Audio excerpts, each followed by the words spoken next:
Aristotle তার দর্শনের মূল্যায়ন কিভাবে করা হয়েছে। অ্যারিস্টটলের দর্শনের মূল্যায়ন, ক্রিটিক্যাল এস্টিমেট অফ অ্যারিস্টটলস ফিলসফি। প্লেটোর দর্শনে অনেক কিছু দোষ ত্রুটি দেখা গিয়েছে এবং সেইগুলো অপসারিত করে ওই দুটো দর্শনের মধ্যে তেমন যে কোনো পার্থক্য নেই সেইটা দেখানো হয়েছে। প্লেটো এবং অ্যারিস্টটল দুজনেই মানছেন যে চিন্তা বা সামান্য বা ধারণা বা আকার চরম সৎবস্তু বা পরম সত্তা, এরা দুজনেই কিন্তু মানছেন।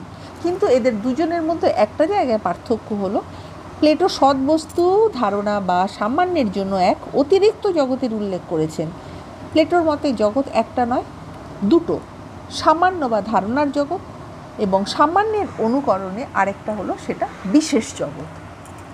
তার মতে সামান্যের জগৎ হলো চরম সত্য, এটাকে মিথ্যা বলে কখনো খণ্ডন করা যায় না, আর বিশেষের যে জগৎটা রয়েছে সেটা হলো অর্ধসত্য। অ্যারিস্টটল প্লেটোর এই প্রকার দুই জগৎ যে মতবাদ তিনি বলেছেন, মানে প্লেটো যে দুটো জগতের কথা বলেছেন, সামান্য এবং বিশেষের জগৎ, সেটা কিন্তু অ্যারিস্টটল তিনি প্রত্যাখ্যান করেছেন। বিশেষ ও সামান্যের সমন্বয়ে আমাদের এই প্রত্যক্ষ অভিজ্ঞতার জগৎ আমরা দেখতে পাচ্ছি, বাস্তব জগৎ। অ্যারিস্টটলের মতে অর্ধসত্য নয় এই বাস্তব জগৎ, তা হলো বিশেষ এবং সামান্যের সমন্বয়ে গঠিত হচ্ছে। আরও স্পষ্টভাবে যদি আমরা বলি, উপাদান এবং আকারের সমন্বয়ে পূর্ণ সত্যের জগৎ। এইভাবে সামান্য বা ধারণাকে বাস্তবের বস্তু জগতের সঙ্গে প্রতিষ্ঠা করে অ্যারিস্টটল প্রাচীন গ্রিসের, বিশেষ করে প্লেটোর ভাববাদকে অনেক বেশি উন্নত এবং যুক্তিগ্রাহ্য করে দিয়েছেন।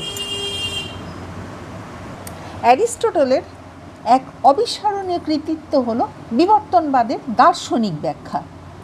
বিশ্ব বিবর্তন বা জগতের গতি ও প্রকৃতি, যেটা যে পরিবর্তন, প্রাচীন গ্রিক দার্শনিকদের কাছে এক অন্তহীন সমস্যা রূপে দেখা দিত।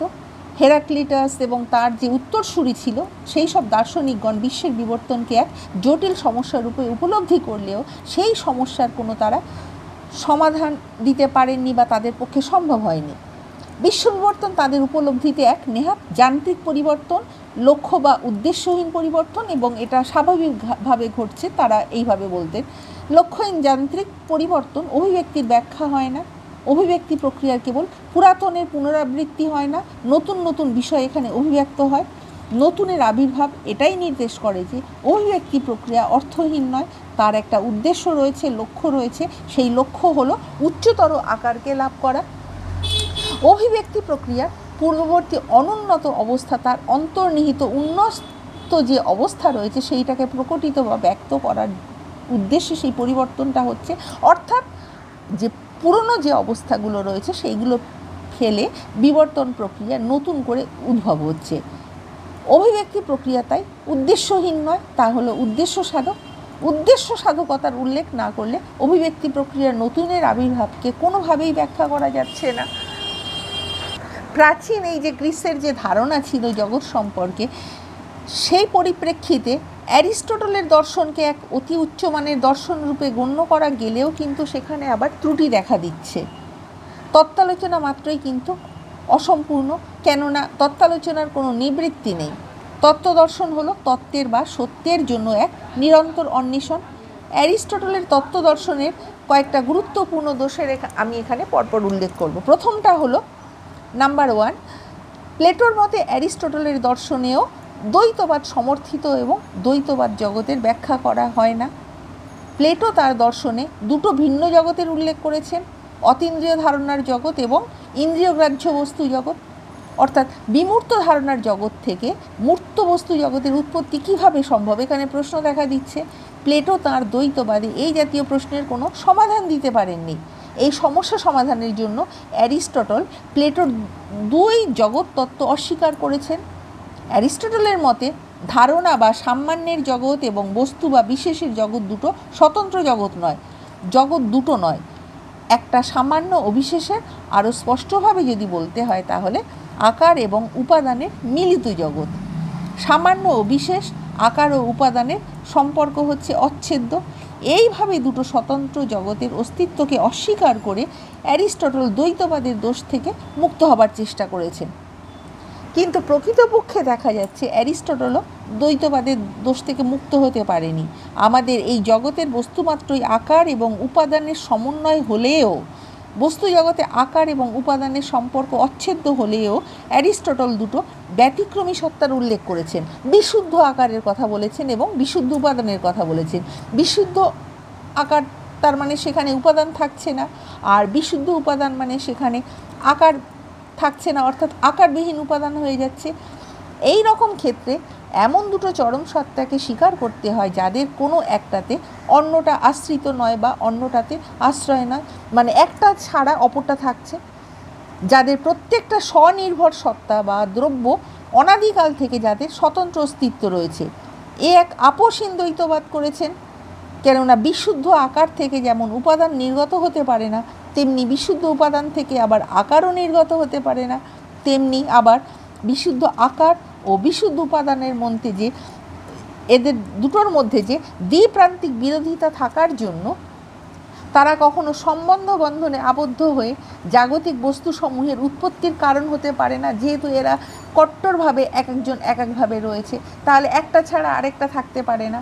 তাই দেখা যাচ্ছে প্লেটোর মতো অ্যারিস্টটলের মতবাদও দ্বৈতবাদী এবং প্লেটোর মতো অ্যারিস্টটলও তারা দ্বৈতবাদে বস্তু জগতের উৎপত্তিকে সঠিকভাবে ব্যাখ্যা করতে পারেননি।